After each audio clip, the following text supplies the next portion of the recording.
हरे कृष्णा। श्रीमद् भागवत महापुराण की जय। श्री सुखदेव महाराज की जय। आज सुनिए आगे की भागवत कथा। ये सारी कथाएं श्री सुखदेव जी महाराज राजा परीक्षित को सुना रहे हैं। श्री सुखदेव जी कहते हैं कि हे परीक्षित, एक बार स्वयंभू मनु एकाग्र चित्त से इस मंत्रमय उपनिषद स्वरूप श्रुति का पाठ कर रहे थे। उन्हें नींद में अचेत होकर बड़बड़ाते जान भूखे असुर और राक्षस खा डालने के लिए उन पर टूट पड़े। ये देखकर अंतर्यामी भगवान यज्ञ पुरुष अपने पुत्र याम नामक देवताओं के साथ वहां पर आए। फिर उन्होंने उन खा डालने के निश्चय से आए हुए असुरों का संहार कर डाला और फिर वे इंद्र के पद पर प्रतिष्ठित होकर स्वर्ग का शासन करने लगे। अब राजा परीक्षित ने पूछा, हे मुनिवर, हम आपसे ये सुनना चाहते हैं कि भगवान ने गजेंद्र को ग्रह के फंदे से कैसे छुड़ाया था।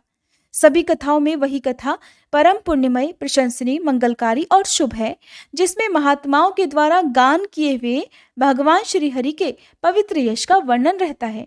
तब श्री सूत जी महाराज कहने लगे कि हे शौनक आदि ऋषियों, राजा परीक्षित आमरण अनशन करके कथा सुनने के लिए ही बैठे हुए थे। उन्होंने जब श्री सुखदेव जी महाराज को इस प्रकार कथा कहने के लिए प्रेरित किया, तब तो वे बड़े आनंदित हुए और बड़े ही प्रेम भाव से राजा परीक्षित का अभिनंदन करके मुनियों की भरी सभा में इस प्रकार कहने लगे। श्री सुखदेव जी ने कहा, हे परीक्षित, क्षीर सागर में त्रिकूट नाम का एक प्रसिद्ध सुंदर और श्रेष्ठ पर्वत था। वह 10,000 योजन ऊंचा था। उसकी लंबाई चौड़ाई भी चारों ओर इतनी ही थी। उसमें चांदी, लोहे और सोने के 3 शिखरों की छटा से समुद्र, दिशाएं और सभी आकाश जगमगाए रहते थे। और भी उसमें कितने ही शिखर ऐसे थे जो रत्नों और धातुओं की रंग बिरंगी छटा दिखाते हुए चारों दिशाओं को प्रकाशित कर रहे थे। उनमें तरह तरह की वृक्ष, लताएं और झाड़ियां थीं। झरनों की झरझर से वह हमेशा गुंजायमान होता रहता था। सभी ओर से समुद्र की लहरें आ आकर उस पर्वत के निचले भाग से टकराया करती। जब वे लहरें टकराती तो ऐसा लगता मानो पर्वतराज के पांव पखार रही हों।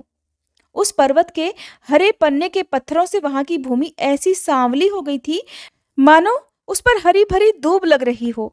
उसकी कंदराओं में सिद्ध, चारण, गंधर्व, विद्याधर, नाग, किन्नर और अप्सराएं आदि विहार करने के लिए लगातार वहां पर उपस्थित रहते ही रहते थे। जब उसके संगीत की ध्वनि चट्टानों से टकराकर गुफाओं में प्रतिध्वनित होने लगती थी, तब बड़े बड़े गर्वीले शेर उसे दूसरे शेर की ध्वनि समझकर सह नहीं पाते थे और अपनी गर्जना से उसे दबा लेने के लिए बड़ी जोर से गरजने लगते थे। उस पर्वत की तलहटी तरह तरह के जंगली जानवरों के झुंड से सुशोभित रहती थी। अनेकों प्रकार के वृक्षों से भरे हुए देवताओं के बाग बगीचों में सुंदर सुंदर पक्षी मधुर कंठ से चहकते रहते थे। उस पर बहुत सारी नदियां और सरोवर भी वहां पर थे।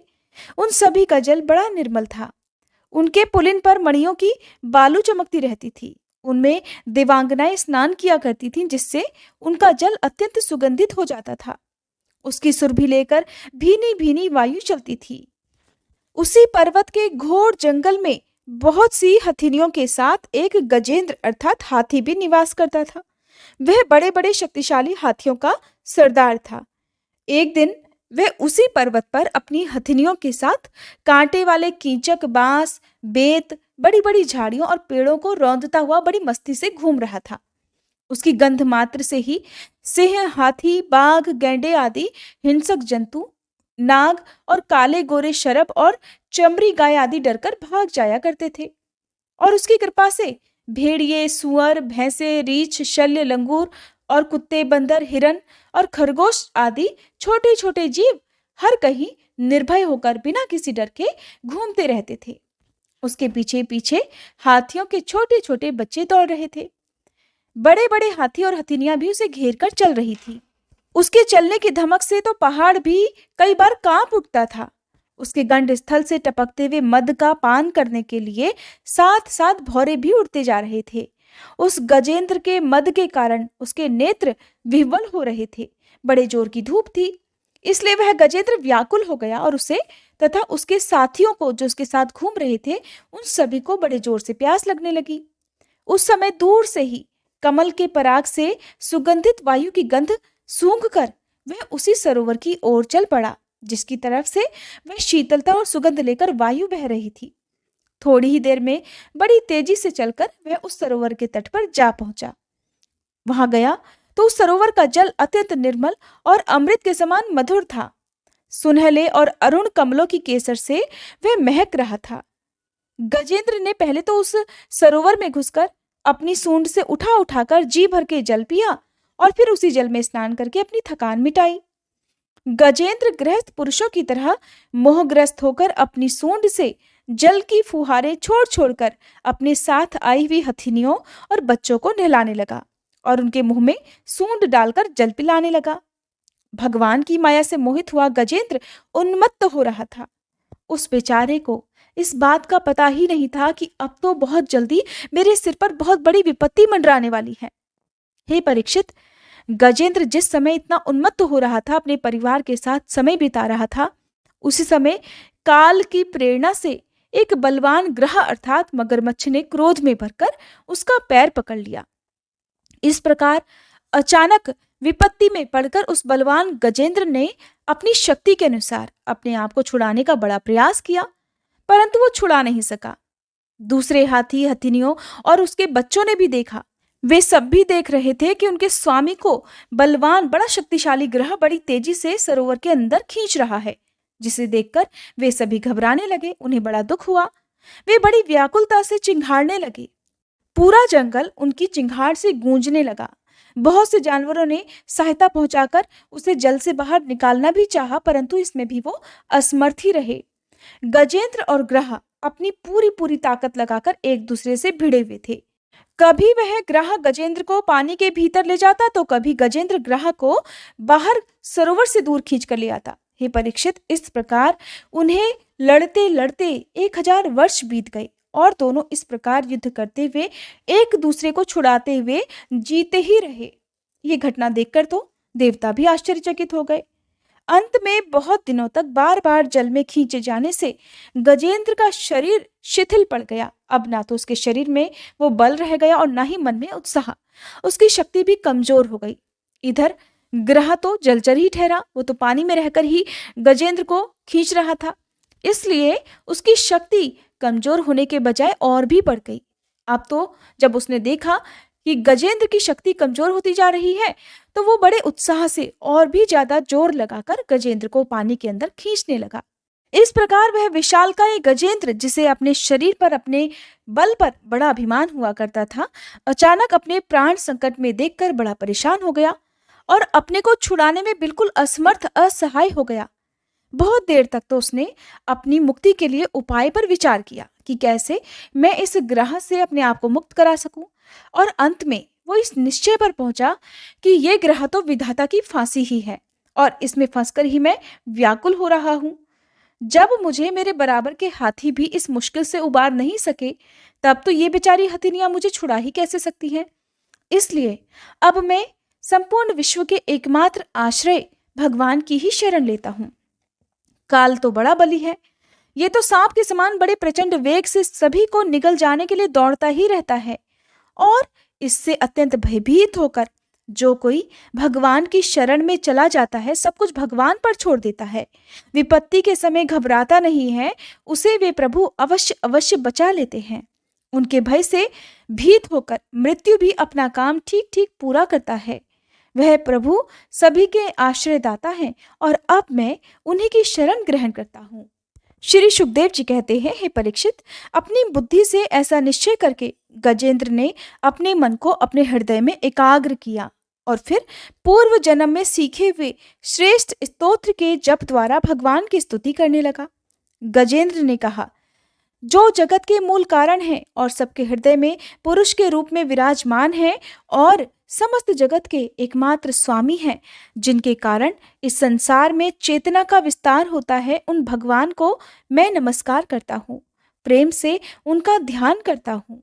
ये संसार उन्हीं में स्थित है, उन्हीं की सत्ता से प्रतीत हो रहा है, वे ही इसमें व्याप्त हो रहे हैं और स्वयं वे ही इसके रूप में प्रकट हो रहे हैं। यह विश्व प्रपंच उन्हीं की माया से उन्हीं में अध्यस्त है। ये कभी प्रतीत होता है तो कभी नहीं होता, परंतु उनकी दृष्टि ज्यों की त्यों एक सी रहती है और वे इसके साक्षी हैं और उन दोनों को ही देखते रहते हैं। वे सबके मूल हैं और अपने मूल भी वही हैं। कोई दूसरा उनका कारण नहीं है, वे ही समस्त कार्य और कारणों से अतीत प्रभु मेरी रक्षा करें। प्रलय के समय लोकपाल और इन सब के कारण संपूर्ण रूप से नष्ट हो जाते हैं। उस समय केवल अत्यंत घना और गहरा अंधकार ही अंधकार रहता है, परंतु अनंत परमात्मा उससे सर्वथा परे विराजमान रहते हैं। वे ही प्रभु मेरी रक्षा करें। उनकी लीलाओं का रहस्य जानना तो बहुत ही कठिन है। वे नट की तरह अनेकों वेश धारण किया करते हैं। उनके वास्तविक स्वरूप को ना तो देवता जानते हैं और ना ही ऋषि ही। फिर दूसरा ऐसा कौन प्राणी है जो वहां तक जा सके और उसका वर्णन कर सके। वे प्रभु मेरी रक्षा करें। जिनके परम मंगलमय स्वरूप का दर्शन करने के लिए महात्मा गण संसार की समस्त आसक्तियों का परित्याग कर देते हैं और वन में जाकर अखंड भाव से ब्रह्मचर्य आदि अलौकिक व्रतों का पालन करते हैं और अपने आत्मा को सभी के हृदय में विराजमान देखकर स्वाभाविक ही सबकी भलाई करते हैं। वे ही मुनियों के सर्वस्व भगवान मेरे सहायक हैं। वे ही मेरी गति हैं। उन परमात्मा को मैं नमस्कार करता हूँ। विवेकी पुरुष कर्म संन्यास अथवा कर्म समर्पण के द्वारा अपना अंतःकरण शुद्ध करके जिन्हें प्राप्त करते हैं और जो स्वयं तो नित्य मुक्त ज्ञान स्वरूप है ही, दूसरों को कैवल्य मुक्ति देने की सामर्थ्य भी केवल उन्हीं में है, उन प्रभु को मैं नमस्कार करता हूँ। जैसे कोई दयालु पुरुष फंदे में पड़े हुए पशु का बंधन काट देता हो, वैसे ही आप मेरे जैसे शरणागतों की फांसी काट देते हैं। प्रभु आप परम करुणामय हैं, नित्य मुक्त हैं और भक्तों का कल्याण करने में आप कभी आलस्य भी नहीं करते। आपके चरणों में मेरा बारंबार नमस्कार है। समस्त प्राणियों के हृदय में अपने अंश के द्वारा अंतरात्मा के रूप में आप उपलब्ध होते रहते हैं। आपको मैं नमस्कार करता हूँ। योगी लोग योग के द्वारा कर्म वासना और कर्म फल को भस्म करके अपने योग शुद्ध हृदय में जिन योगेश्वर भगवान का साक्षात्कार करते हैं, उन प्रभु को मैं नमस्कार करता हूँ। प्रभु आपकी तीन शक्तियों अर्थात सत्व रज और तम आदि के राग आदि वेग असह्य हैं। समस्त इंद्रियों और मन के विषयों के रूप में भी आप ही प्रतीत हो रहे हैं। इसलिए जिनकी इंद्रियां वश में नहीं है, वे तो आपकी प्राप्ति का मार्ग भी नहीं पा सकते। आपकी शक्ति अनंत है। आप शरणागत वत्सल हैं। प्रभु आपको मैं बारंबार नमस्कार करता हूँ। हे प्रभु मैं आपकी शरण में हूँ, मेरी रक्षा कीजिए। श्री सुखदेव जी कहते हैं, हे परीक्षित, गजेंद्र ने बिना किसी भेदभाव के निर्विशेष रूप से भगवान की स्तुति की थी।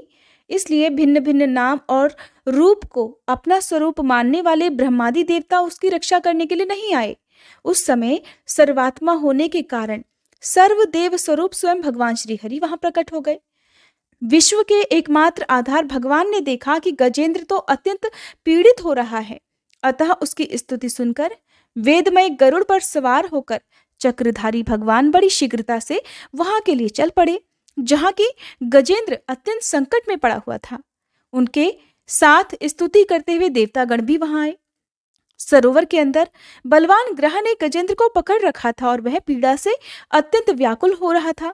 जब उसने देखा कि आकाश में गरुड़ पर सवार होकर हाथ में चक्र लिए भगवान श्री हरि आ रहे हैं, तब अपनी सूंड में कमल का एक सुंदर पुष्प लेकर उसने ऊपर को उठाया और बड़े कष्ट से बोला, नारायण, हे जगत गुरु, हे भगवान, आपको नमस्कार है। जब भगवान ने देखा कि गजेंद्र अत्यंत पीड़ित हो रहा है, तब वे एक बार गरुड़ को छोड़कर कूद ही पड़े।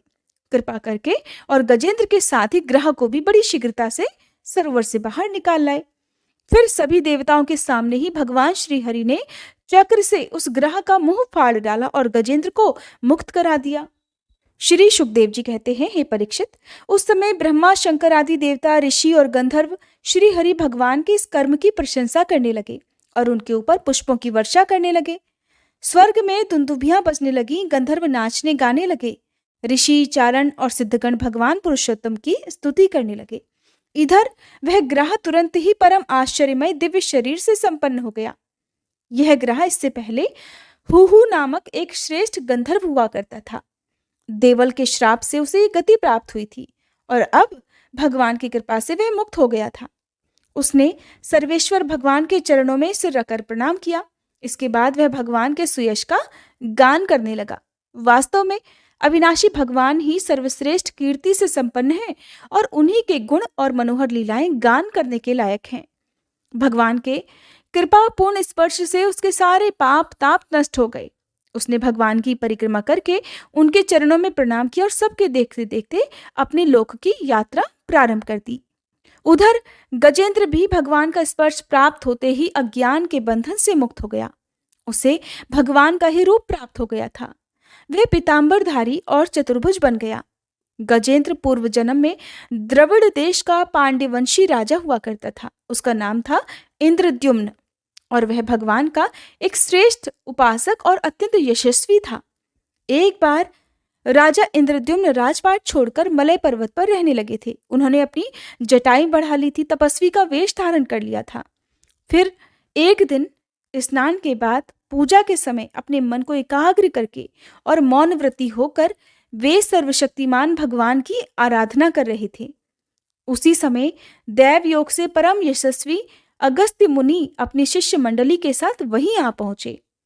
उन्होंने देखा कि यह प्रजा पालन और गृहस्थोचित अतिथि सेवा आदि धर्म का परित्याग करके तपस्वियों की तरह एकांत में चुपचाप बैठकर उपासना कर रहा है।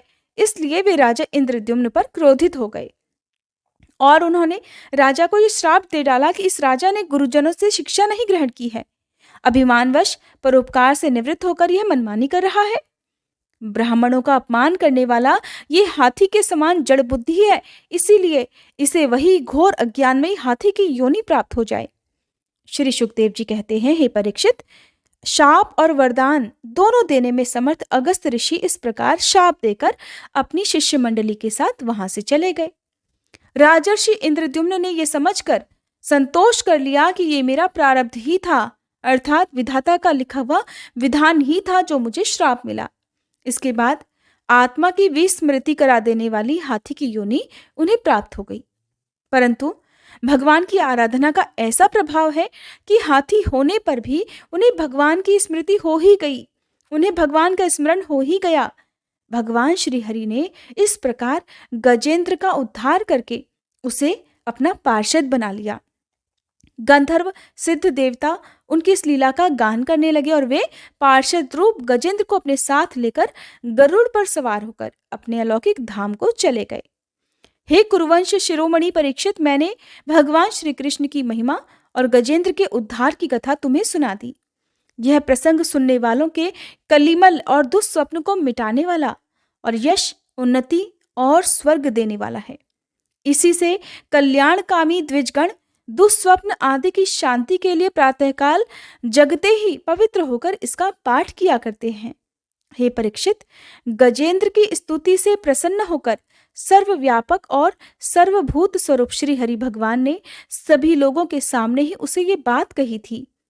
श्री भगवान ने कहा कि जो लोग रात के पिछले पहर में उठकर इंद्रिय निग्रह पूर्वक एकाग्र मन से मेरा, तेरा और इस सरोवर, पर्वत और कंदरा, वन, बेंत, कीचक और बांस के झुरमुट, यहाँ के दिव्य वृक्ष, पर्वत शिखर, मेरे, ब्रह्मा जी और शिव जी के निवास स्थान, मेरे प्यारे धाम क्षीर सागर, प्रकाशमय श्वेत द्वीप, श्रीवत्स, कौस्तुभ मणि, वनमाला, मेरी कौमुदकी गदा, सुदर्शन चक्र, पांचजन्य शंख, पक्षीराज गरुड़, मेरे सूक्ष्म कला स्वरूप शेष जी, मेरे आश्रय में रहने वाली लक्ष्मी देवी, ब्रह्मा जी, देवर्षि नारद, शंकर जी तथा भक्तराज प्रहलाद, मत्स्य, कच्छप और वराह आदि अवतारों में किए हुए मेरे अनंत पुण्यमय चरित्र, सूर्य, चंद्रमा, अग्नि, ओंकार, सत्य, मूल प्रकृति, गौ, ब्राह्मण, अविनाशी, सनातन धर्म, सोम, कश्यप और धर्म की पत्नी दक्ष कन्याएं, गंगा, सरस्वती, अलकनंदा, यमुना, ऐरावत हाथी, भक्त शिरोमणि, ध्रुव, सप्त ब्रह्मऋषि और पवित्र कीर्ति अर्थात नल, युधिष्ठिर, जनक आदि महापुरुषों का स्मरण किया करते हैं, वे सभी पापों से छूट जाते हैं, क्योंकि वे सब के सब मेरे ही रूप हैं। हे प्यारे गजेंद्र, जो लोग ब्रह्म मुहूर्त में जगकर तुम्हारी की हुई स्तुति से मेरा स्तवन किया करेंगे, मृत्यु के समय उन्हें मैं निर्मल बुद्धि का दान करूंगा। श्री सुखदेव जी कहते हैं, हे परीक्षित, भगवान श्री कृष्ण ने ऐसा कहकर देवताओं को आनंदित करते हुए अपना श्रेष्ठ शंख बजाया और गरुड़ पर सवार हो गए। श्री सुखदेव जी कहते हैं, हे राजा परीक्षित, भगवान की यह गजेंद्र मोक्ष की पवित्र लीला समस्त पापों का नाश करने वाली है, जिसे मैंने तुम्हें सुना दिया। अब रैवत मनवंतर की कथा भी सुनो। 5वें मनु का नाम था रैवत। वे चौथे मनु तामस के सगे भाई थे। उनके अर्जुन, बलि, विंध्य आदि कई और पुत्र थे। उस मनवंतर में इंद्र का नाम था विभु और भूतरय आदि देवताओं के प्रधान गण थे। परीक्षित, उस समय हिरण्य रोमा, वेदशिरा, ऊर्ध्व बाहु आदि सप्तऋषि थे। उनमें शुभ्र ऋषि की पत्नी का नाम था विकुंठा। उन्हीं के गर्भ से वैकुंठ नामक श्रेष्ठ देवताओं के साथ अपने अंश से स्वयं भगवान ने वैकुंठ नामक अवतार धारण किया। उन्होंने लक्ष्मी देवी की प्रार्थना से उनको प्रसन्न करने के लिए ही वैकुंठ धाम की रचना की थी। वह लोक समस्त लोकों में श्रेष्ठ है। उन वैकुंठनाथ के कल्याणमय गुण और प्रभाव का वर्णन मैं संक्षेप से तीसरे स्कंध में कर चुका हूँ। भगवान विष्णु के संपूर्ण गुणों का वर्णन तो वह करे जिसने पृथ्वी के परमाणुओं की गिनती कर ली हो, अर्थात भगवान के गुणों का वर्णन करना कदापि असंभव है। छठे मनु चक्षु के पुत्र चाक्षुष थे। उनके पुरु, पुरुष, सुद्युम्न आदि कई पुत्र थे और इंद्र का नाम था मंत्रदुम और प्रधान देवगण थे आप्य आदि। जगतपति भगवान ने उस समय भी वैराज की पत्नी संभूति के गर्भ से अजित नाम का अंशावतार ग्रहण किया था। उन्होंने ही समुद्र मंथन करके देवताओं को अमृत पिलाया था और वे ही कच्छप रूप धारण करके मंद्राचल की मथानी के आधार भी बने थे। राजा परीक्षित ने पूछा, भगवान ने क्षीर सागर का मंथन कैसे किया? उन्होंने कच्छप रूप धारण करके किस कारण और किस उद्देश्य से मंद्राचल को अपनी पीठ पर धारण किया? देवताओं को उस समय अमृत कैसे मिला? और भी कौन कौन सी वस्तुएं समुद्र से निकली? और भगवान की ये लीला तो सभी लीलाओं में बहुत ही अद्भुत है। आप कृपा करके इसे अवश्य सुनाइए। आप भक्त वत्सल भगवान की महिमा का ज्यों ज्यों वर्णन करते हैं, त्यों ही त्यों मेरा हृदय उसको और भी सुनने के लिए उत्सुक होता जा रहा है। अघाने का तो नाम ही नहीं लेता, अर्थात थकने का और मन भरने का तो सवाल ही नहीं होता। क्यों ना हो, बहुत दिनों से ये संसार की ज्वालाओं से जलता जो रहा है। तब श्री सूत जी ने कहा, हे शौनक आदि ऋषियों, भगवान श्री शुकदेव जी ने राजा परीक्षित के इस प्रश्न का अभिनंदन करते हुए भगवान की समुद्र मंथन लीला का वर्णन इस प्रकार आरंभ किया। श्री शुकदेव जी ने कहा, हे परीक्षित, जिस समय की ये बात है, उस समय असुरों ने अपने तीखे शस्त्रों से देवताओं को पराजित कर दिया था और उस युद्ध में बहुतों के तो प्राणों पर ही बनाई। वे रणभूमि में गिरकर फिर कभी नहीं उठ सके। दुर्वासा जी के श्राप से तीनों लोक और स्वयं इंद्र भी श्रीहीन हो गए थे। अब यहाँ पर थोड़ा सा आप दुर्वासा जी के श्राप के बारे में भी जान लीजिए। जो दुर्वासा जी का श्राप है वो विष्णु पुराण में इस प्रकार वर्णित है कि एक बार श्री दुर्वासा जी बैकुंठ लोक से आ रहे थे। मार्ग में ऐरावत हाथी पर चढ़े हुए देवराज इंद्र उन्हें मिले।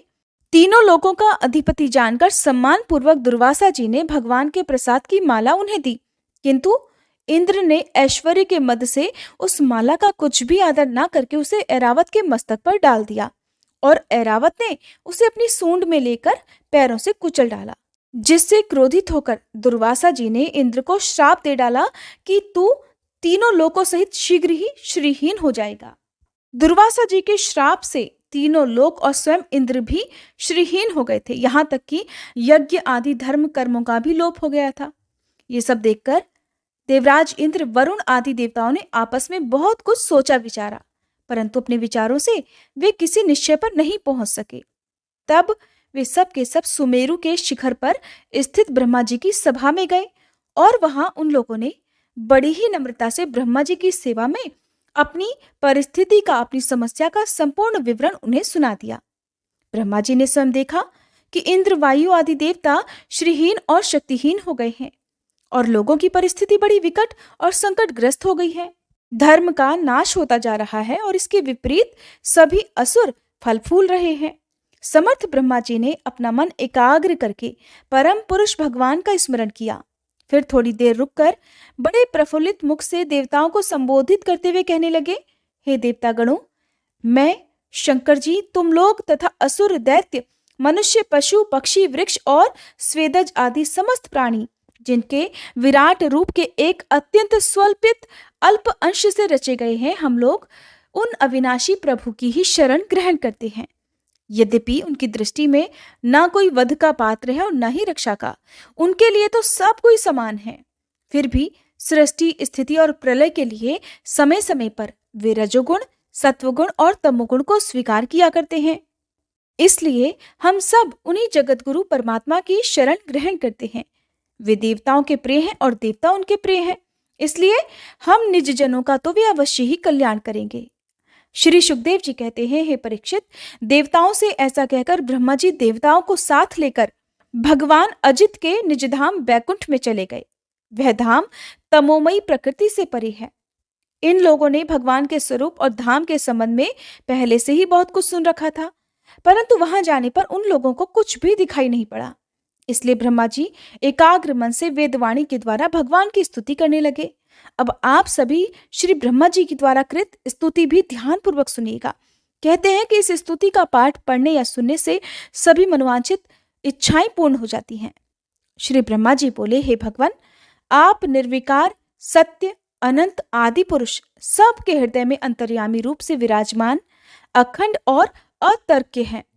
मन जहां जहां जाता है वहां वहां आप पहले से ही विराजमान हो जाते हैं। वाणी भी आपके स्वरूप का वर्णन नहीं कर सकती। आप समस्त देवताओं के आराधनीय और स्वयं प्रकाश हैं। प्रभु, हम सब आपके चरणों में नमस्कार करते हैं। आप प्राण, मन, बुद्धि और अहंकार के ज्ञाता हैं। इंद्रियां और उनके विषय दोनों ही आपके द्वारा प्रकाशित होते हैं। अज्ञान आपका स्पर्श नहीं कर सकता। प्रकृति के विकार, जीने मरने वाले शरीर से भी आप रहित हैं। जीव के दोनों पक्ष, अविद्या और विद्या, आप में बिल्कुल भी नहीं है। आप अविनाशी और सुख स्वरूप हैं। सतयुग, त्रेता और द्वापर में तो आप प्रकट रूप से ही विराजमान रहते हैं। हम सब, हे प्रभु, आपकी शरण ग्रहण करते हैं। जिनके बल से इंद्र, प्रसन्नता से समस्त देवगण, क्रोध से शंकर जी, बुद्धि से ब्रह्मा जी, इंद्रियों से वेद और ऋषि तथा लिंग से प्रजापति उत्पन्न हुए हैं, वे परम ऐश्वर्यशाली भगवान हम पर प्रसन्न हो। जिनके वक्ष स्थल से लक्ष्मी जी, छाया से पितृगण, स्तन से धर्म, पीठ से अधर्म, सिर से आकाश और विहार से अप्सराएं प्रकट हुई हैं, वे परम ऐश्वर्यशाली भगवान हम पर प्रसन्न हो। जिनके मुख से ब्राह्मण और अत्यंत रहस्यमय वेद, भुजाओं से क्षत्रिय और बल, जंघाओं से वैश्य और उनकी वृत्ति, व्यापार कुशलता और चरणों से वेद बाह्य शूद्र और उनकी सेवा आदि वृत्ति प्रकट हुई हैं, वे परम ऐश्वर्यशाली भगवान हम पर प्रसन्न हो। हे प्रभु, हम सब आपकी शरण में हैं और चाहते हैं कि मंद मंद मुस्कान से युक्त आपका मुख कमल अपने इन्हीं नेत्रों से देखें। आप कृपा करके हमें इसका दर्शन तो कराइए। प्रभु, आप समय समय पर स्वयं ही अपनी इच्छा से अनेकों रूप धारण किया करते हैं और जो काम हमारे लिए अत्यंत कठिन होता है उसे तो आप सहज में ही कर देते हैं। आप सर्वशक्तिमान हैं, आपके लिए इसमें भला कौन सी कठिनाई है। विषयों के लालच में पड़कर जो देहाभिमानी दुख भोग रहे हैं, उन्हें कर्म करने में परिश्रम और क्लेश तो बहुत अधिक होता है, परंतु फल बहुत कम निकलता है और कभी कभी तो अधिकांश में उनकी विफलता ही हाथ लगती है। परंतु जो कर्म आपको समर्पित किए जाते हैं, उनके करने के समय ही परम सुख मिल जाता है। वे स्वयं फल रूप ही हैं। भगवान को समर्पित किया हुआ छोटे से छोटा कर्माभास भी कभी विफल नहीं होता, क्योंकि भगवान जीव के परम हितैषी, परम प्रियतम और आत्मा ही हैं। जैसे वृक्ष की जड़ को पानी से सींचना, उसकी बड़ी बड़ी शाखाओं और छोटी छोटी डालियों को भी सींचना है, वैसे ही सर्वात्मा भगवान की आराधना संपूर्ण प्राणियों की और अपनी भी आराधना है, जो तीनों काल और उससे परे भी एक रस स्थित हैं, जिनकी लीलाओं के रहस्य तर्क वितर्क के परे हैं और जो स्वयं गुणों से परे रहकर भी सब गुणों के स्वामी हैं और इस समय सत्व गुण में स्थित हैं। ऐसे आपको हम बारंबार नमस्कार करते हैं। श्री सुखदेव जी कहते हैं, हे राजा परीक्षित, जब देवताओं ने सर्वशक्ति भगवान श्री हरि की इस प्रकार स्तुति की, तब वे उनके बीच में ही प्रकट हो गए। उनके शरीर की प्रभा ऐसी थी मानो 1000 सूर्य एक साथ ही उग गए हों। भगवान की प्रभा से सभी देवताओं की आंखें चुधिया गई। वे भगवान तो क्या, आकाश, दिशाएं, पृथ्वी और अपने शरीर को भी नहीं देख सके। केवल भगवान शंकर और ब्रह्मा जी ने उस छवि का दर्शन किया। बड़ी ही सुंदर झांकी थी। मरकतमणि अर्थात पन्ने के समान स्वच्छ श्यामल शरीर, कमल के भीतरी भाग के समान सुकुमार नेत्रों में लाल लाल डोरियां और चमकते हुए सुनहले रंग का रेशमी पीतांबर, सर्वांग सुंदर शरीर के रोम रोम से प्रसन्नता फूट पड़ रही थी। धनुष के समान टेढ़ी भौहें और बड़ा ही सुंदर मुख, सिर पर महामणिमय किरीट और भुजाओं में बाजूबंद, कानों के झलकते हुए कुंडलों की चमक पड़ने से उनके कपोल अर्थात गाल और भी सुंदर हो उठते थे, जिससे उनका मुख कमल खिल उठता था। कमर में करधनी की लड़ियां, हाथों में कंगन, गले में हार और चरणों में नुपुर शोभायमान थे। वक्ष स्थल में लक्ष्मी जी और गले में कौस्तुभ मणि और वनमाला सुशोभित थी। भगवान के निज अस्त्र, सुदर्शन चक्र आदि मूर्तिमान होकर उनकी सेवा कर रहे थे।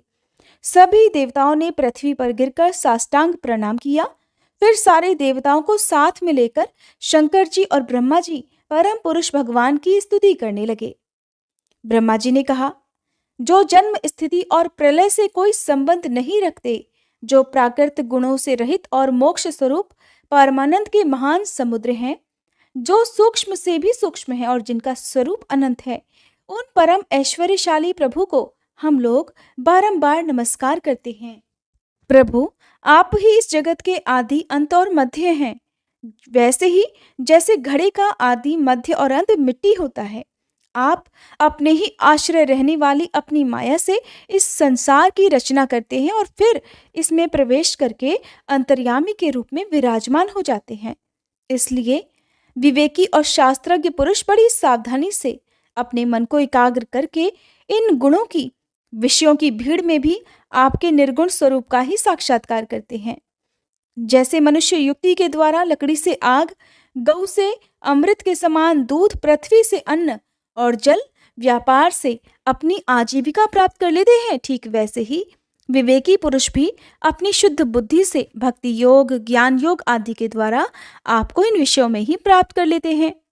प्रभु, मैं, शंकर जी, अन्य देवता, ऋषि और दक्ष आदि प्रजापति सब के सब अग्नि से अलग हुई चिंगारी की तरह आपके ही अंश हैं और अपने को आपसे अलग मानते हैं। ऐसी स्थिति में प्रभु, हम लोग समझ ही कह सकते हैं, ब्राह्मण और देवताओं के कल्याण के लिए जो कुछ भी करना आवश्यक हो, उसका आदेश आप ही दीजिए और आप वैसा स्वयं कर भी लीजिए। श्री सुखदेव जी कहते हैं, ब्रह्मादि देवताओं ने इस प्रकार स्तुति करके अपनी सारी इंद्रियां रोक ली और फिर सब बड़ी सावधानी के साथ हाथ जोड़कर खड़े हो गए। उनकी स्तुति सुनकर और उसी प्रकार उनके हृदय की बात जानकर भगवान मेघ के समान गंभीर वाणी से बोले, हे परीक्षित, समस्त देवताओं तथा जगत के एकमात्र स्वामी भगवान अकेले ही उन सब का सब कार्य करने में समर्थ थे। फिर भी समुद्र मंथन आदि लीलाओं के द्वारा विहार करने की इच्छा से वे देवताओं को संबोधित करके इस प्रकार कहने लगे। श्री भगवान ने कहा, ब्रह्मा जी, शंकर जी और समस्त देवता गणों, आप सभी लोग सावधान होकर मेरी सलाह सुनो। आपके कल्याण का यही एक उपाय है। इस समय असुरों पर काल की कृपा है, इसलिए जब तक आपकी अभ्युदय और उन्नति का समय नहीं आ जाता, तब तक आप दैत्य और दानवों के पास जाकर उनसे संधि कर लो। हे देवताओं, जब कोई बड़ा कार्य करना हो तो शत्रुओं से भी मेल मिलाप कर लेना चाहिए। ये बात अवश्य है कि काम बन जाने पर उनके साथ सांप और चूहे वाला बर्ताव तुम कर सकते हो। सांप और चूहे वाली बात का आप जो अर्थ है वो इस बात से भली भांति समझ सकते हैं कि जैसे किसी मदारी की पिटारी में सांप तो पहले से था ही, संयोगवश इत्तेफाक से उसमें कहीं से एक चूहा भी जा घुसा। सांप तो पिटारी में बंद था, चूहा जब उसके अंदर गया तो चूहे ने सांप को देखा, चूहा डर गया। अब चूहे को देखकर सांप का दिमाग बड़ी तेजी से चलने लगा। उसने बड़े प्रेम से उस छोटे से चूहे को समझाया कि तुम पिटारी में छेद कर दो, क्योंकि छेद करने का काम सांप तो कर नहीं सकता, चूहा ही कर सकता है।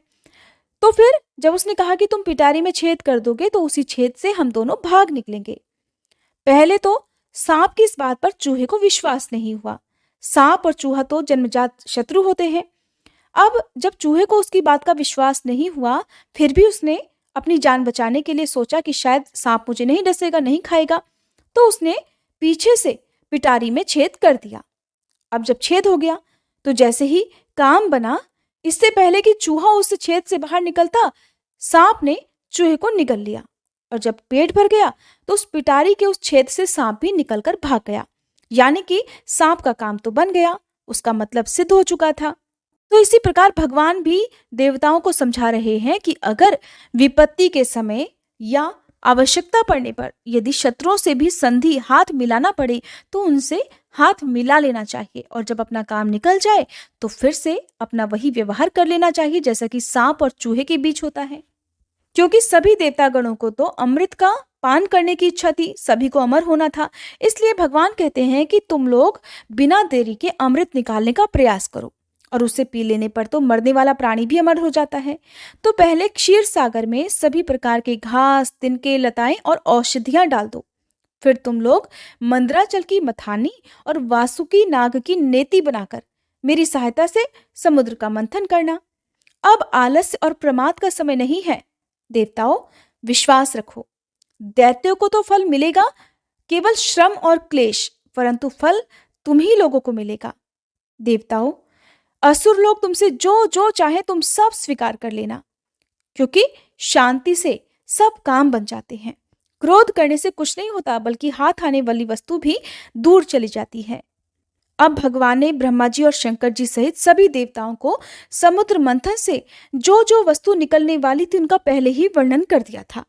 भगवान ने कहा कि हे देवताओं, सबसे पहले समुद्र से कालकूट विष निकलेगा, लेकिन आप सब उसे डरना मत और किसी भी वस्तु के लिए कभी भी लोभ मत करना। पहले तो किसी वस्तु की कामना ही नहीं करनी चाहिए। अगर कामना है और वो पूरी ना हो तो बिल्कुल भी क्रोध नहीं करना चाहिए। श्री सुखदेव जी कहते हैं, हे परीक्षित, देवताओं को यह आदेश देकर पुरुषोत्तम भगवान उनके बीच में ही अंतर्ध्यान हो गए। वे सर्वशक्तिमान और परम स्वतंत्र जो ठहरे, उनकी लीला का रहस्य भला कौन समझे। उनके चले जाने पर ब्रह्मा जी और शंकर जी ने फिर से भगवान को नमस्कार किया और फिर वे सभी अपने अपने लोक को चले गए। फिर इंद्रादि देवता राजा बलि के पास गए। देवताओं को बिना अस्त्र शस्त्र के सामने आते देखकर दैत्य सेनापतियों के मन में बड़ा क्षोभ हुआ। उन्होंने देवताओं को पकड़ लेना चाहा, परंतु दैत्यराज बलि संधि और विरोध के अवसर को जानने वाले और पवित्र कीर्ति से संपन्न थे। उन्होंने अपने दैत्य सेनापतियों को ऐसा करने से रोक दिया। इसके बाद देवता लोग बलि के पास पहुंचे। राजा बलि ने तीनों लोगों को जीत रखा था और वे समस्त संपत्तियों से सेवित और असुर सेनापतियों से सुरक्षित होकर अपने राज सिंहासन पर बैठे हुए थे। बुद्धिमान इंद्र ने बड़ी ही मधुर वाणी से समझाते हुए राजा बलि से सब बातें कह दी जिनकी शिक्षा स्वयं भगवान ने उन्हें दी थी। ये बात दैत्यराज बलि को जच गई। वहां बैठे हुए दूसरे सेनापति शंबर, अरिष्टनेमी और त्रिपुर निवासी असुरों को भी ये बात बहुत अच्छी लगी। तब देवता और असुरों ने आपस में संधि समझौता करके मित्रता कर ली। और हे परीक्षित, वे सब मिलकर अब समुद्र मंथन के लिए पूर्ण उद्योग करने लगे। इसके बाद उन्होंने अपनी शक्ति से मंदराचल को उखाड़ लिया। ललकारते और गरजते हुए उसे समुद्र तट की ओर ले चले, क्योंकि समुद्र मंथन करना अकेले देवताओं के वश की बात नहीं थी। तो उनकी भुजाएं परिघ के समान थी, शरीर में शक्ति थी और अपने अपने बल का घमंड तो असुरों को था ही। अब उन्होंने अपनी शक्ति के बल पर मंदराचल पर्वत को उखाड़ तो लिया, परंतु मंदराचल पर्वत बहुत ही भारी था और दूसरे उसे लेकर जाना भी बहुत दूर था। इससे देवराज इंद्र, बलि आदि सब के सब हार गए। जब वे सब किसी भी प्रकार मंदराचल को आगे तक नहीं ले जा सके, तब विवश होकर उन्होंने उसे रास्ते में ही पटक दिया। अब एक तो वह सोने का पर्वत मंदराचल बहुत भारी था। गिरते समय उसने बहुत से देवता और दानवों को भी चकनाचूर कर डाला। उन देवता और असुरों के हाथ, कमर और कंधे टूट ही गए थे। मन भी टूट गया कि अब तो समुद्र मंथन का कार्य करना असंभव लग रहा है। बिना मंदराचल पर्वत के समुद्र को मथा कैसे जाए। इस बात से वे सभी निराश हो गए। उनका उत्साह भंग हुआ देखकर गरुड़ पर विराजमान हुए भगवान सहसा वहीं प्रकट हो गए। उन्होंने देखा कि देवता और असुर पर्वत के गिरने से पिस गए हैं, इसलिए उन्होंने अपनी अमृतमयी दृष्टि से देवताओं को इस प्रकार जीवित कर दिया मानो उनके शरीर में बिल्कुल चोट ही न लगी हो। इसके बाद तो उन्होंने खेल ही खेल में एक हाथ से उस पर्वत को उठाकर गरुड़ पर रख दिया और स्वयं भी सवार हो गए। फिर देवता और असुरों के साथ उन्होंने समुद्र तट की यात्रा की। पक्षीराज गरुड़ ने समुद्र के तट पर पर्वत को उतार दिया। फिर भगवान के विदा करने पर गरुड़ जी वहां से चले गए। श्री सुखदेव जी कहते हैं, हे परीक्षित, देवता और असुरों ने नागराज वासुकी को ये वचन देकर कि समुद्र मंथन से प्राप्त होने वाले अमृत में तुम्हारा भी हिस्सा रहेगा, उन्हें भी सम्मिलित कर लिया। असुरों ने सोचा कि अब तो अमृत का पान करके वे भी अमर हो जाएंगे, तो इसके बाद उन लोगों ने वासुकी नाग को नेति के समान मंद्राचल में लपेटकर भली भांति उद्यत होकर बड़े उत्साह और आनंद से अमृत के लिए समुद्र मंथन प्रारंभ कर दिया। समुद्र मंथन जो किया गया था, वैसे वो देखा जाए तो केवल अमृत प्राप्ति के लिए किया गया था, लेकिन उस मंथन के समय और भी कई सारी वस्तुएं समुद्र मंथन से प्रकट हुई थी, जिन्हें आप आगे सुनेंगे। तो उस समय पहले पहल अजित भगवान वासुकी के मुख की ओर लग गए, इसलिए देवता भी उधर ही आ जुटे। परंतु भगवान की यह चेष्टा दैत्य सेनापतियों को पसंद नहीं आई। उन्होंने सोचा कि पूंछ तो सांप का अशुभ अंग होता है और हम उसे नहीं पकड़ेंगे। हमने तो वेद शास्त्रों का विधि पूर्वक अध्ययन किया है, ऊंचे वंश में हमारा जन्म हुआ है और वीरता के बड़े बड़े काम भी हमने किए हैं। हम देवताओं से भला किस बात में कम है? ये कहकर वे लोग चुपचाप एक ओर को खड़े हो गए। उनकी यह मनोदशा देखकर भगवान ने मुस्कुराकर वासुकी का मुंह छोड़ दिया। देवताओं के साथ उन्होंने पूंछ पकड़ ली। इस सब के पीछे भी भगवान की ही लीला थी। भगवान दरअसल चाहते थे कि वासुकी नाग की पूंछ को देवतागण पकड़े, लेकिन उससे पहले ही असुरगण वहां जाकर खड़े हो गए थे और वे वासुकी नाग की पूंछ का हिस्सा पकड़ना चाहते थे। लेकिन यहाँ पर भी भगवान ने अपनी लीला से सभी असुरों को मोहित कर लिया और उन्हें ऐसा उपदेश दिया कि ऊंचे वंश में उत्पन्न हुए लोगों को किसी भी वस्तु का निचला हिस्सा, निचला सिरा नहीं पकड़ना चाहिए, और जो नाग है उसका पूंछ वाला हिस्सा तो बहुत ही अशुभ माना जाता है। भगवान ने दैत्यों से सिर्फ इतना कहा कि पूंछ तो सांप का अशुभ अंग होता है। तो दैत्यगण कहने लगे कि पूंछ अगर सांप का अशुभ अंग होता है तब तो हम उसे नहीं पकड़ेंगे। हमने तो वेद शास्त्रों का विधि पूर्वक अध्ययन किया है, ऊंचे वंश में हमारा जन्म हुआ है और वीरता के बड़े बड़े काम भी हमने किए हैं। हम भला देवताओं से किस बात में कम है? ऐसा कहकर वे लोग चुपचाप एक ओर खड़े हो गए। उनकी यह मनोवृत्ति देखकर भगवान ने मुस्कुराकर वासुकी का मुंह छोड़ दिया और देवताओं के साथ उन्होंने पूंछ पकड़ ली। अब वासुकी नाग के मुंह की ओर सभी असुरगण आ गए। इस प्रकार अपना अपना स्थान निश्चित करके देवता और असुर अमृत प्राप्ति के लिए पूरी तैयारी से समुद्र मंथन करने लगे। हे परीक्षित, जब समुद्र मंथन होने लगा तब बड़े बड़े बलवान देवता और असुरों के पकड़े रहने पर भी अपने भार की अधिकता और नीचे कोई आधार ना होने के कारण मंद्राचल पर्वत समुद्र में डूबने लगा। इस प्रकार अत्यंत बलवान देव के द्वारा अपना सब किया कराया मिट्टी में मिलता हुआ देख उनका मन टूट गया। सबके मुंह पर उदासी छा गई। उस समय भगवान ने देखा कि ये तो विघ्नराज की करतूत है, इसलिए उन्होंने इसके निवारण का उपाय सोचकर अत्यंत विशाल और विचित्र कच्छप का रूप धारण कर लिया और समुद्र के जल में प्रवेश करके मंद्राचल पर्वत को डूबने से बचा लिया, उसे ऊपर उठा लिया। भगवान की शक्ति तो अनंत है, वे तो सत्य संकल्प है, उनके लिए भला ये कौन सी बड़ी बात थी। देवता और असुरों ने इसी बीच देखा कि मंद्राचल तो ऊपर उठाया है, तब वे फिर से समुद्र मंथन के लिए उठ खड़े हुए। उस समय भगवान ने जम्बूद्वीप के समान 1,00,000 योजन फैली हुई अपनी पीठ पर मंद्राचल को धारण कर रखा था। हे परीक्षित, जब बड़े बड़े देवता और असुरों ने अपने बाहुबल से मंद्राचल को प्रेरित किया, तब वह भगवान की पीठ पर घूमने लगा। अनंत शक्तिशाली आदि कच्छप भगवान को उस पर्वत का चक्कर लगाना ऐसा जान पड़ता था मानो कोई उनकी पीठ खुजला रहा हो। साथ ही समुद्र मंथन संपन्न करने के लिए भगवान ने असुरों में उनकी शक्ति और बल को बढ़ाते हुए असुर रूप से प्रवेश कर लिया।